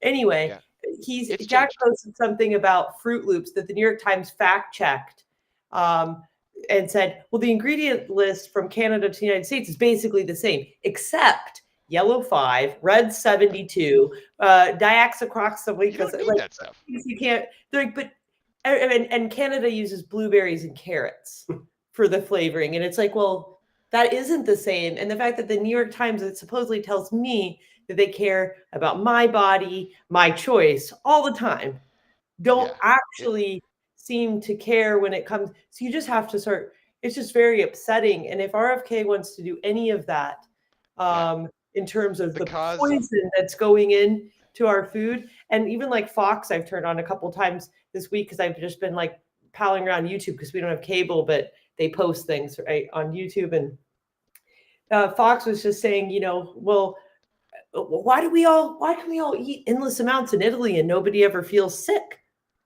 Like, That's or real you don't good. gain all this weight from the pasta. And it's a question we all ask ourselves. And when you Google it, you cannot figure out for the The life of you glyphosates. why Yeah, totally. wine there doesn't Allegedly. cause a hangover, and wine that comes to the United States somehow does, Is it the even sugar from other content? places. And it is true. It's not just vacation mode. Matt and I have worked in Italy, so we weren't just like stress free the whole time. And it's Yeah. just different. And I want to have that kind of food. I Sulfate also free. like Matt and I have been talking a lot about like, well, what's this plan with cutting all these government jobs? Matt brought up a really good point. If you cut a bunch of jobs, what are these people going to do? What's that going to cost us? And one of the things that we got around to is like, well, maybe people will go back to actually making things. A So we have thousand real percent. farmers, we have people making sourdough bread, whatever it is. They're Oh making my things God. that we have to Totally. consume. Oh, Like that would be a good thing. That'd It'd be be an excellent this is useful. like takeaway. okay, so the village, right? Draw a ring around it and say it's got to be a self-contained kind of system. It can't just have eternal negative externalities like a corporation can. It has to be a part of an ecosystem. The way that life demonstrates that all of the organisms are part of the great flow of the sun or whatever you want to call it. The cycle of photosynthesis through the plants, the animals, the whole thing, right? It's like a big old thing. You can't be separate from all of that. You've got to be touching all of that to make it actually like to be alive, to be a healthy thing, a positive thing for life, something that's contributing back to the greater, I don't I know, mean, greater maybe good. people have to have jobs that are useful. And I'm not the one to judge if Sure. scientists should be given $500,000 grants to study why chimpanzees throw feces. There could be good studies behind that. Like I think we need to It could be continue cherry picked. research. But Sure. there are some things where you're like, you are doing this for yourself and to employ It's yourself, and bad this is incentives. actually Yeah. helping knowledge. And I think that would be, really great. Or Peter Thiel brought up the fact that if we actually did study and see if why is there is a correlation that autism is going up with, Yeah. and that vaccine use has also gone up. Now, those might not be Causal relationship. causal, but even No, if but they there's a were, they would be so heavily yeah. suppressed, and the risks or the benefits of vaccines might seriously outweigh the costs of some people having ill effects. And that's also true. And so I think we're seeing that. Like I went to the dentist today, fluoride. Dentists are like, we're just really upset nobody's using fluoride anymore because it's gotten bad marketing. And now we're finding charcoal in between everybody's teeth because that's what's being Oh, marketed. And actually, people forget what it's like to have their teeth decaying, but they will see if they all continue to not use any fluoride. interesting.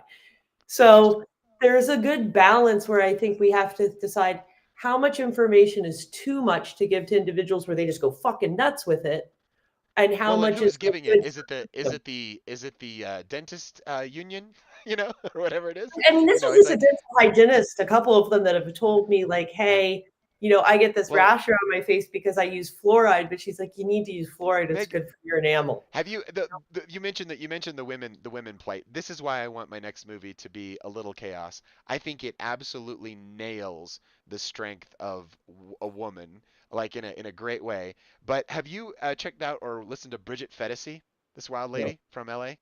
Yeah, you'd love her. She's a Gen Xer, and she moved to Austin, and she's been kind of a hanger for the politically homeless for the last like 4 years. But she's been she's very vocal about all What's her of name? the Bridget Phetasy, and her stuff was blacklisted. She was suppressed by the algo, is probably still on a lot of systems, and she's amazing. She recently switched up her thing. She used to have longer form content, like an hour, but she's ranting a little. But she also does an excellent job of digesting kind of the worldview, and has for like the last like 4 years or so. She kicked it off right And she's during the funny. She's a pandemic. comedian, apparently. She's fucking hilarious. Yeah, And she's that takes super funny. intelligence. It's very hard to be funny. You She's generally have to she's be got a pretty. nice. She took the intervention that was happening coast to coast and became pregnant for the first time after she was thought that she went to the doctor, and the doctor told her that she was barren and it would never conceive, and then she had this like miracle baby. Like, Well, you know what? That miracle seems to happen all the time. So you would, and it's what not that I don't the life of think, miracle? yeah, the miracle of life. But what I mean is that we scare women into thinking they're infertile all the time, and I think it's that another. It's honestly, there's a lot of stress. Stress. Yeah, I mean, women start then paying attention, thinking I'm too old, or like I already froze my egg, so I'm going to go immediately to that because I'm already over 35. a And then giant number of those eggs never get used apparently. It's like a huge number, also like food, 80+% or some shit. also food. Like the Oh, content, what we're putting into our body, people don't want to look at the basicness of all cells are created from energy. Energy comes from calories, food. yeah. So if you have bad Nutrition in the food. food, Yeah, quality. how are your cells going to be, and how are things like there's genes, of course, but I really do think like food's way more Oh no, important than we give it credit to. It's not just fuel, that's and right. just like there's different grades of fuel. I don't know. I think we really overlook that, and Yeah, I yeah. also think that we don't know much about doctors don't know much about fertility. They are still literally throwing noodles at the wall when they are trying to do IVF or We IUI. should be more respectful of that. That there's like that nature gives a window, and that kids need the support. And I mean, the whole thing. Being a teacher for 10 years and like teaching all these people at when I was a college teacher was just an exercise in, oh my God, that first 2+ years is so important. And if you're with that human, you just set that human up. Their percentage of incarceration goes through the floor. Their lifetime earning potential balloons. Like their just ability to contribute to society. It's all in those first few years, those first 5 years. And if And you it's if you work. invest up front, it's so cheap. That person's a contributor to society for the rest of the time. But if you rip off that time, you got a prisoner and a little escapee at school on your hands. I mean, and those films are going to happen anyway. And so far, we're only a year in, but I can definitely say that Yeah. like it, creating a secure, safe environment with good food that we make, or Yes. sometimes that It's somebody else amazing. makes, but Yeah. that is made Beautiful. by an individual from ingredients Not in the pouch. is yeah. Nope, we are not a pouch household. Not to Very mention it's nice. not economical, but the amount of fresh fruit we buy would probably offset that. I mean, but Is she there a eats blender raspberries involved? like there is no Really, cost of raspberries. I love it. I love it. This is where at some point I don't want to do it now, but like at some point I want to have a deeper conversation about pieces of a woman with you because that movie is so intimate and goes through the most intimate thing, which is the birth of a child, and you go through this tremendous loss and then this tremendous hope and rebirth of life at the end. It's quite the damn cycle. That was one you recommended early on that I thought was very That impressive. movie You know, really, I watched that pregnant, if you can believe it, before I was going to do like a natural birth or an unmedicated birth. And I think that'll it scare helped you me right go off it. I think it helped me go through the process Yeah. of the worst case scenario. I was deeply emotional. She's amazing, Yeah. Vanessa Kirby, and Shia LaBeouf. I know he's been canceled, but he's an incredible actor. And He if was I in Padre was, Pio recently. he's just he. I mean, he's only been cast in like one movie since 2021, but again talk about disinformation campaign of Olivia Wilde and these people who said he it fired him off of that her shitty movie that she did. What was that movie? It was like trying to Not be. quite It was about the right. suburbs of California, very like Allen Ginsberg. Um, did you see her Olivia Wilde's last directed movie? Olivia Wilde? Anyway, she replaced Shia LaBeouf with Harry Styles, who just cannot act. And Huh. Shia LaBeouf, it came out because he was a misogynist, and that's why. And the way he's like, Oh. "Why? I have a recording," and it was because she wouldn't let me rehearse, and I wanted to prepare Oh. for the role. So he's been given a really shit into the stick, and so it was cool to see him. I'll watch him in anything, even if he's an imperfect person. Don't worry, darling. Wake up. Book Don't smart. worry, darling. Yeah. Don't worry, darling. Okay.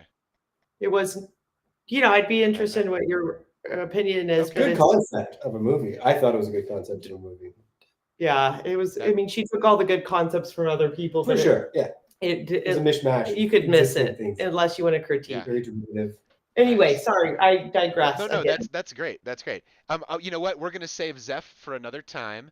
It was so Let's good, get though. right. Thank you for Yeah, the that was an excellent, suggestion. excellent I had suggestion. to You know, truly and great time watching it. It made me happy. They are so adorable. I'm sorry, I can't not say thank you so much. I would have never watched that on my own. And it was I just randomly picked it up. I know what I've you had mean. like five I people to watch it too, and they all like appreciated the recommendation. Well, it's about the celebration of the power of like MTV and the music video. Like those kids did not know what images they were. They just went for the craziest fucking ones they could and they put it out there and then they were like, "Oh my God." It's about the image making. And they were just like goofing around in their garage more or less with great cameras.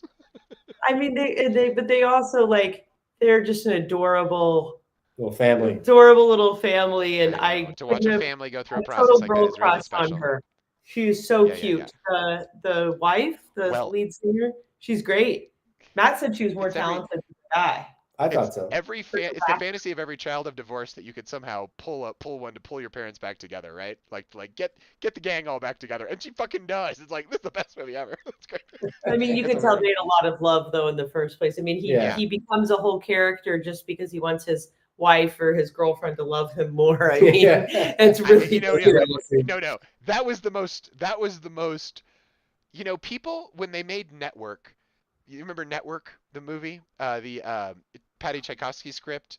It was like a 1974, 75 I've movie. definitely And seen it. I'm getting it. okay, that's one we might want to go back and check out because here's the key. In that movie, the young woman who climbs the power ladder at the network, she sleeps her way to the top, and the older guy who lets her Faye do Dunaway. this, Faye Dunaway, she thinks that she's an idiot because she was raised on Bugs Bunny and cartoons. And I'm like, whoa, whoa, whoa, whoa. I'm watching this going, what happens when the kid's raised on natural born killers?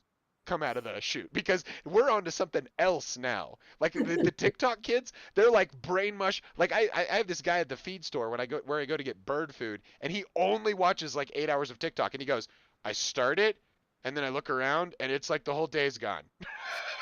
And it's I like, won't, dude. I won't do TikTok. I can't. I don't have the app. I do Yeah, my little. I do scroll a little bit of Instagram, but not bad. Like less than 5 minutes a day. Like if you average it out, I'm dude, pretty good. I would I've love been to on drag you down Reddit. a Patty Tchaikovsky wormhole because that's Altered States is in there. You ever gone Yeah. a deep one on Altered States? Yeah. Good one, good one. But you guys, we should get to the oath here. Okay, Okay. Yes. Right. so Oh, it's your movie last. I'm sorry. That's not oh fair. no. I love having the cleanup position here. This is fantastic. So the oath, what's so neat about the oath I find is that it is the examination of a modern psyops campaign. Because in an information war, you don't drop bombs of kinetic energy. You propagandize and censor information. You delete accounts. You blacklist people, and you do this. And so the entire thing takes it's like this terrible, this deep cello music where you think the world's gonna be over, and then what's the fucking what's oh, it's Thanksgiving. It's a family. It's like you're at the heart of the American experience, and you see the effects of the psychological operations that have been unleashed on the American population since 2013 with with the Brown Act, I think is what it's called. But the CIA, the State Department has to overthrow 80 elections a year, and they've got bags of dirty tricks within dirty tricks, and they've been doing that shit to America since 2013, and that's why we're seeing this whole like Trump thing. It's like there's people are like, that's enough, that's enough with this nonsense. It Um, was really. I mean, it was like I'm again another movie that you recommended that I totally missed, and we enjoyed watching it. Of course, we're a little late to discuss, but it was perfect time to watch it during election week. It was amazing how. I mean, it might have been a movie oh, about during the election week is their perfect. lives That's get crazy. screwed That's Yeah. peak. up. That their lives get screwed up from this little thing. I mean, it is a disaster and a half, and That's right. you can kind of look at both. I mean, we were looking at both sides of the Vincent Lindon character, and you see both sides of him too. This ultra pride, his ego, but then you kind of like agree with him, and then you kind of find, everybody's like, I did it. Like it doesn't be. It becomes about so much more than the initial issue, right? Yeah. It's Right. about other things that are really. I saw a lot of ego in that movie. Oh, for sure. I mean, just the combating ideologies between the one not a cop, and the central father figure in there, and so Yeah. their perception of roles and their perceptions of self, they come into us. So Yeah. regardless of the things that are happening on the whole, you had this Yeah. personal kind of vendetta of like, I protect you. I was in the military. You exist through my pain and sacrifice, and you're weak, and you're just in society as a cog in the wheel doing whatever advertising thing. Like, you're lucky Yeah. for me to be alive, and then the opposite of that is basically you're a Nazi. Yeah. Yeah. And so just that personal conflict that really drove a lot of the crazy decisions they all made, rather than the larger It just picture of what was. escalates and escalates and escalates until it peaks in this frenetic like moment. But it was The also actually, like, in the end, also resolved itself at a very one-to-one interpersonal. Let's get down to the values we share. It's like, okay, uh, Yeah. we're actually I aligned. don't know, the one psycho cop guy, At the very end, not though, the Asian dude who was No, completely yeah. reasonable. at the very end, I recall them somewhat by being like, okay, we're kind of both human. We both have families. We don't want each other. To your point, no one wants war. We don't want to actually hurt each other. The It came down guys to can the very guy human, war interpersonal. is war is almost entirely a male phenomenon. If you and women fight with by destroying reputation, but have almost no ability to cohere as a group. They're little islands unto themselves. But a bunch of guys, you can get 1 million guys to march in line and like take over Europe. Like you can do this. That's Like actually a really you good point. We right. practice the dark arts. That's the whole Bene Gesserit thing in Dune. You're gonna love. If you have you ever read the original Dune book? The Bene Gesserit are like these yogis that have the ability to control thought, mind, and chemistry in other beings. And they pull the strings of kings and emperors behind the scenes and manipulate the bloodlines and try to create this super being, which is exactly what the Jews were doing to try and create the Messiah. They had an entire genetic, and that's apparently well recorded, not even controversial, but they had the whole tree of Aaron and the flowering of the tree of Aaron to select who would marry the virgins from the temple, and that's how Joseph and Mary got together. But that's one small piece of a big tree of a bunch of different things, and then that was the how the whole Christ was born, was that whole process. At least probably the Jews wouldn't agree with that part of it, but that's the whole Kwisatz Haderach sub story in Dune with the Bene Gesserit manipulating the bloodlines. Yeah, It's funny. I remember very well the cover of the Dune book because all of yeah, your, man. I think you and Eric You see like turned me so off of some of those books because I think you guys were always your noses were in them instead of paying attention to me, and so I probably resented that of it. And then the covers, it's so funny because they were actually the most colorful, interesting book covers, but they just like bothered me. Yeah, I well, don't, it was a different time. First off, the Dune books. Okay, we'll just dip into this briefly. But the Middle East at that point, this was pre-Gulf War. It was pre-terrorism, and so it was a mysterious desert religion. And so the book throws around the word jihad like a hot potato, like everywhere. Like the jihad's this beautiful coming of the Messiah and all this stuff, but it's very Islamic in its view. Dune number two, the movie, really catches like kind of the mysticism of a desert people, but it cleans it in a certain way. I mean, it's not Islam what you're looking at because they're taking a psychedelic, which I guess in Islam they still do cannabis, which is quite psychedelic, and that's kind of a tie-in. But dude, we should totally hit the Dune movies. You know, the thing about okay, the Oath. whatever. You didn't Pro, even watch it. You had a whole night off where you didn't have any Megan around, and you chose to watch something like Walking Dead 10 or whatever. So you lost your chance. Let's go back to the Oath because I mean, Yeah. I did really enjoy it. It was, it had I've had friends tell me that me. it's a very stressful movie. I recommend it to a lot of people, and they're like, "Dude, that's a very stressful movie." You've I also think it's seen the movies hilarious. I've I seen it too many recommend. times. I recommend pretty stressful movies. I'd say On Guerre is pretty Well, stressful. So both are about a strong guy in a group more in Guerre, but they have this one main dude they push forward, a strong guy fighting the system from the inside. And what's cool about the magic of the sleight of hand of the Oath is they make him on the left, and there's an authoritarian right-wing government that's trying to do all this crazy stuff, and that's a great sleight of hand because that's the inverse. So it kind of if you did the other side of that, you would just simply be MSDNC. And like that's just what's been happening in America yeah, for like except years. for I agree with you, except I think it's a matter of perspective as well. Like, for example, after 2016 and Trump came in, 1984 started like selling like hotcakes. Everybody was reading it, but most of the people reading it were on the left, reading it Sure. as if it was speaking to their side. And then I was Yeah. like, I haven't read this since middle school or high school. So I picked it up and I read it in like 2017. I think it was 2017, 2018. When I was reading it, I was like, what are all these liberals talking about? This is completely like I'm forgetting the news speak. I was like, Yeah. that's that's the left side. Like, what are you talking about? All this Though stuff. all of those books, that Animal Farm, Brave New World, that was all written looking at the propaganda in the Soviet Right. Union and the takeover of communism, and they were like, it could happen here too. And now it's like, it's almost quaint. What I find is that the propaganda, especially the U.S. propaganda, it appeals to intellectual humans because it invites you to look down at a lot of people and to be right. And when that shit fails, you're seeing the psychological effects if you've been dependent on that input stimulus and now there's no more source of it out there. That's what this whole crash in psychology is about. These people are in an info war. We should heal the mind of our fellow citizens and empower it, not traumatize it through this propagandization. It's crazy. And in the Oath, they definitely like the idea Yeah, that you they see were that in him too. You see the fear in listening. him. Yeah.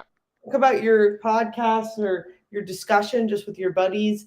I mean, they were clearly. I don't. It was a little bit ago, but there was a part right. They were clearly listening on a private zone. They knew something about the main character. He's like, wait a second, I didn't do that. Yeah. Do you guys remember this? Like the fact that they knew what they knew and that they could show up on that level, especially. Someone in his family turned him in, Yeah. and Who he was it? and called the hotline. You You don't- you never don't- find out. You never find out. You told me, of course, you want to know who turned him in. Yeah. But he says he doesn't want to know at the end, and I think it's an actual Yeah. point about. He goes, it actually doesn't matter because all of this intensity, this information that's driving us crazy, it's not actually as important as the people and the actual family, and the more special thing here is the family and the connection of family. And it ends with the apple pie.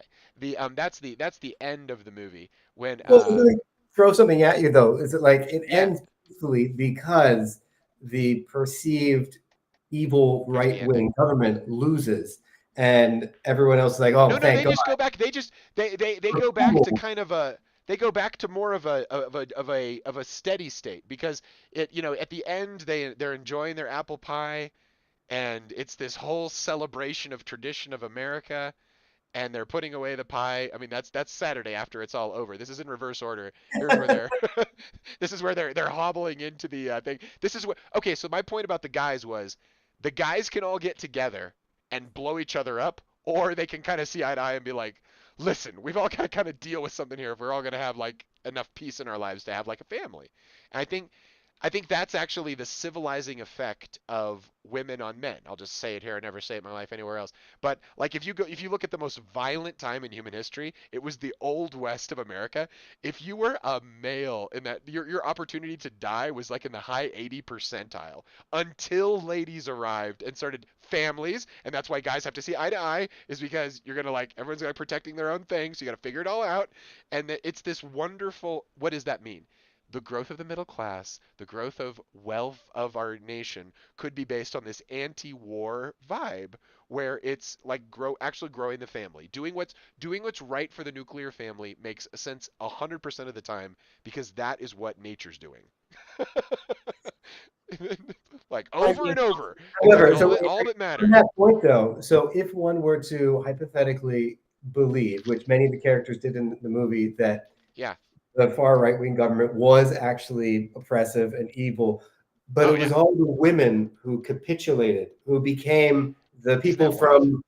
So, like, if you connect to En Guerre and you connect to Captive Yeah. State, they were like, my family is more important, so I'm going to sign this thing because I'll convince myself I don't care. It doesn't matter. What matters is my family's safety. Over And and over again, he's betrayed by one member of his family after another who exactly. who Which are fell. all He's like, women. am I the? And then the government shows up with guns, and they're like looking at him like, what are you gonna do? And he's like, you fuckers have not had my back. But he doesn't. He puts it all aside and he steps out and says, I'll take one for the team. And that's the hero. That's the guy who will go to the edge of the village and get shot to protect the whole group, and the women and children kind of can chill out. That's how we do. Only because it went his way. If it didn't go his way and that government didn't Yeah. break down and was replaced, he would not have ended up in such a good situation. Okay, so here he is at the beginning. We're gonna start from the beginning on Monday here. This is where the information's coming from. He's always like, dude, do you relate to this at all, Matt? It's like there's like I saw a meme the other day where no, I can't even remember it, but it's just if you are at all connected to any of this stuff, if you even dip your big toe into the stream of psyops that are out there, the flow of it, you get it's so intense and it's so potent and it takes so much energy to focus on what really matters that it's easy to get swept away in it. And I think that's what this fable about. It's about getting swept away by the stuff that doesn't matter in a certain way. He's like loving being on top of the world and agreeing with his sources of media in the car, right? This is His the echo process. chamber, right? He's like Uh, yeah. Like the psyops of his echo chamber are working very well And because he he's gets like down in he the wants to group. be in the comment section. Totally. Yeah, and that makes sense. That's what it's supposed to, that's what it does. Yeah. I mean, if you He's dip your toe in a lot of sources, from individuals on social media to organizations of mass media internationally. As long as you look at it from a critical point of view, it's like, okay, this individual or this organization, they've got their own motivations. and it's not necessarily to give me the most objective news. And so you have to have that lens when looking at all the information. This guy does not. He is tapped into like whatever the 3 or 4 news What channels that are this is dictating. this is about this is about as kinetic as it gets in these scenes here, where he's out with the family, and then because everybody is getting psyoped like this, there's a conflict ahead of him. The person in the truck is on one side of the media, and he's probably on the other side. And there's this confrontation that he gets drawn into, but he's got to protect Right. his mother and child here in the back seat who are freaked out and want nothing to do with any type of violence. Meanwhile, he's engaged in this mental violence all the time, but here it is crossing over into the real world, and it really draws the line between what's actually violence and then what's just thinking about it and He's talking also about kind it. of weak too. He's Yeah, undecisive at that moment. Like it's he's the not like he's the perfect he's the perfect guy for the moment though. He's like in the Big Lebowski, he's the dude. You know, he's perfect for what needs. He's the force that holds it all together in a certain way. He brings in this whole thing, and then he resolves it through his actions, and they cooperate, and it takes a team to do it. But he's sort of like the, he's the denouement when he's like taking him to the hospital. He's like where you get the whole resolution of the internal dialogue and everything. The Anyway, so there's this violent encounter with this, Nazi skinhead guy, right. and he comes back He's home, and of course he gets blamed for terrifying. it immediately. Yeah, Yeah. he's now responsible for all this random shit in the world because he kind of sounds like that. So their Puts his whole family they in turn danger of right. that. Yeah. He puts his They're like looking for a scapegoat. she's just like I mean, she gets a little pious, his wife, about it. I Yeah. generally really like this actor. She's fun. Yes. Um, Tiffany Danish or Haddish. Yeah. yeah, I mean, I hear her name all the time, but I'm not really familiar with a lot of her work, so it's nice to see I her. think I think But she's one of these few actresses that can perform high. She looks high in a lot of her scenes. I'm just like, that's awesome. yeah, she's also like really good at like she's adorable even if she's yelling. I mean, Yeah. it works for her. But she, even when she was kind of being like, it was like, is she being the unreasonable one? Are you like literally doing violent things with the kids next in the room? Are you fighting with the kids next to the room? Maybe she's Sure. like, but at the same time, she's a scab. Yeah. She signs immediately without thinking because she's like, well, I got to protect my child. And it's like, well, I are you know. protecting It's the child? another it's the perfect reason for modern art, I think, in the sense of the movie. What it can do is it can put you in the place like what would be your weaknesses in making this decision? What would be your strengths in making this decision? How long he breaks in the very peak of the movie, he breaks. He says, "Fuck it, I'll sign it," because they've got him in like they're getting ready to assassinate his family and Pretty like break up quickly, everything. actually.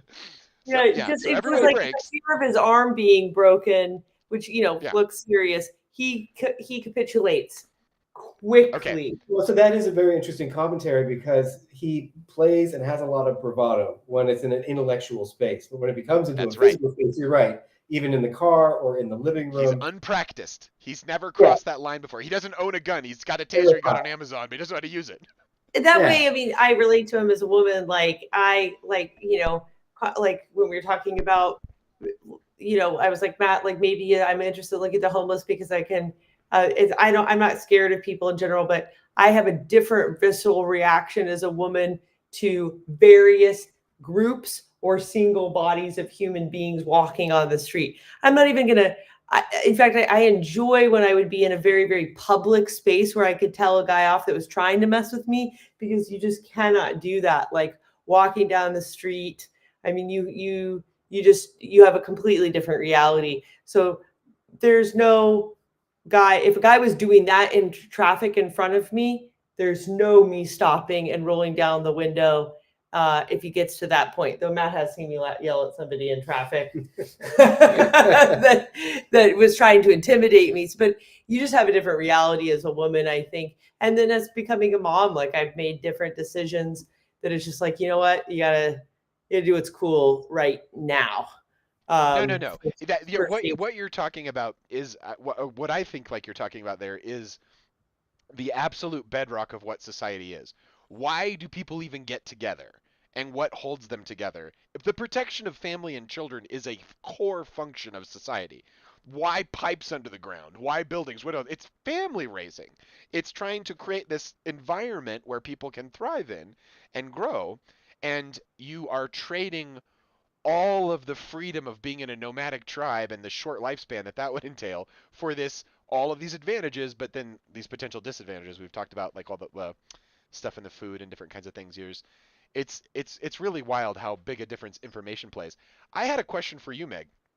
In this scene, and this lady's character, I could pull up her name here, but she it really gets the female side of what it's like to be drugged into social I media, hate her. and you, well, you're supposed to. She's perfect at it, right? You're supposed She to is think she's like an perfect. up-talking idiot, but you also like, okay, but what's happening to women in that space is like with the estrogen and the empathy is when they go into that kind of a thing, they're seeing themselves in like a giant echo box. And when you have that kind of body chemistry, you identify yours and theirs and there's social media creates greater issues in young women than it does in young men. Is that Yeah. what do I mean, yeah, she was immediately an enemy to me, a weak individual that I hated and that I wanted to huh, blame for a lot of things. There was only one moment finally where she and the she, brother, but her husband or yeah, boyfriend become, they slightly get a couple more points back because they're just like, okay, all right, this is, it's like there's one point where she's like, okay, like we don't need to do, she when the says, fighting comes, they become a team. she but she When it also becomes says violent, something completely sane when everybody else is going insane. And up until that yeah. point, I was like, oh, okay. But yeah, she's just everything wrong with like the Instagram chill, smart woman. And I mean, leave it at that. Unfortunately, I have to get going, guys. I have to sleep. You make sense to me. Well, let's tie a bow on this one, and then let's get us off to bed here. But yeah, the movie is what I find fantastic about it is it's just like a Greek play. It catharts and peaks in all of these conflicts between people where the real loyalties have to come out and the real character has to come out, and it all gets laid out on the table, and you, as an audience member, you get to go through this incredible ride through this enacted violence. You watch people freak out and lose their minds, and who's going to be strong and who's going to lose their shit and who's going to alliance with who. The dad pulls the son aside outside and says, son, it's okay to kill people if you're protecting your family. It's basically like the World War II generation being like, we killed our enemies, like you can do this, it's not the end of the world. And it's this wild, like it brings life and death into a very safe modern environment where life and death almost never enters. Like you never actually see it carried to that level. Although the little psyops that are there to disrupt you and make you pretend like your vote doesn't work and you get your hope out of you, that's what its point is. That stuff, it's an antidote to some of that by enacting it in a certain way, I would say. I mean, you brought up a good point, and lastly, I'll say that Yeah, it was. I love movies where the whole thing occurs at dinner, kind of feeling, or in the living room. yeah, I think that could yeah. be, except for the whale. I don't want to get into it, just I except for the can't get through whale. the whale. You got to help me I get through mean, the whale. I can't get through it. we talk about propaganda making me telling me it was the best movie of the year. But Oh, there's that sci-fi mount. We'll find out what it was. But remember the one we watched where they were all at dinner? It was four people. I don't yeah, even yeah. remember. I can't even tell you the premise. It is But a parallel universe it was awesome. It was like a kind of Schrodinger's premise. cat kind of. Yeah, yeah, coherence. Yeah, Coherence. it was yeah. so fun. I love that movie. Coherence is a great movie on so many levels. We should Yeah, totally do a Coherence. What are you leaning for? Okay, for next time, for I me want it's to gonna see True be a little Romance. chaos. What do you like? Coherence and a little chaos? No, I think True Romance. I'm Let's just a do True guest. I'm a True, Romance. oh, guest. True Romance. You can come back. You guys, those are great movies. Let's do it. We've Okay. we're cleaned up on our errata, which is really, really, really good. And I know so that was we're just excellent. We've got lots of ink in the well, but I love you guys. It was super fun it hanging out was so with much you fun. I and wish I could playing. stay up later. Thank you Don't worry again. about it. Everybody's I love good, you. and what we're gonna love you too. We're gonna go out on a little music. Everybody have a great time getting deeper into movies out there, and everybody take it easy. I'll be a little bigger next time. A little bigger next time. Blessings on growing life.